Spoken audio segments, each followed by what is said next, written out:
ԵԽԽՎ-ում Ղարաբաղյան խնդրով զբաղվող հանձնաժողով ստեղծվել է 2005 թվականին։ Մի քանի նիստ անցկացնելուց հետո պարզվել է, որ հայ եւ ադրբեջանցի պատվիրակները այստեղ եւս լեզու չեն գտնում։ Մինչդեռ խնդիր էր դրված գտնել տարբերակներ հայ եւ ադրբեջանական հասարակություններում առկա հակասությունները վերացնելու համար։ Հանձնաժողովը այլևս նիստեր չի գումարել, իսկ հունվարի 27-ին ԵԽԽՎ բյուրոն որոշեց վերստեղծել այն։ Ժամանակավոր հանձնաժողով ֆորմալ թղթի վերագոյություն ունի, նրա կազմը թարմացվում է եւ վերսկսվում է նրա աշխատանքները, ավելին բյուրոն խնդիր է դնում, որպեսզի այդ հանձնաժողովը բյուրոին զեկուցի տարեվերջին կատարված աշխատանքների մասին։ Հանձնաժողովի կազմում պիտի լինեն հայկական եւ ադրբեջանական պատվիրակությունների ղեկավարները, մեկական ներկայացուցիչ ընդդիմությունից, երկու երկրներում ԵԽԽՎ համազեկուցողները, ներկայացուցիչներ վեհաժողովի քաղաքական խմբերից։ Հանձնաժողովը ղեկավարելու է իսպանացի Ջորդի Խուլգա Իկոստան։ Մեր պատվիրակները նիստից առաջ խոսել են բյուրոյի բոլոր անդամների հետ, մանրամասնել, թե ինչու են դեմ հանձնաժողովի ստեղծմանը։ Նամակում են շարադրել իրենց դիրքորոշումը,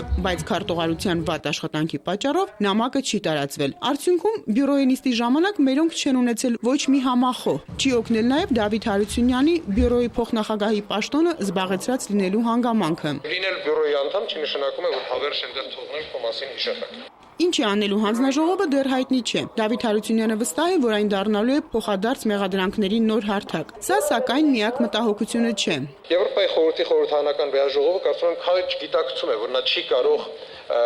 գործունել այնպիսի հարցերի հետ, որոնք ընդհանրենք վերաբերում են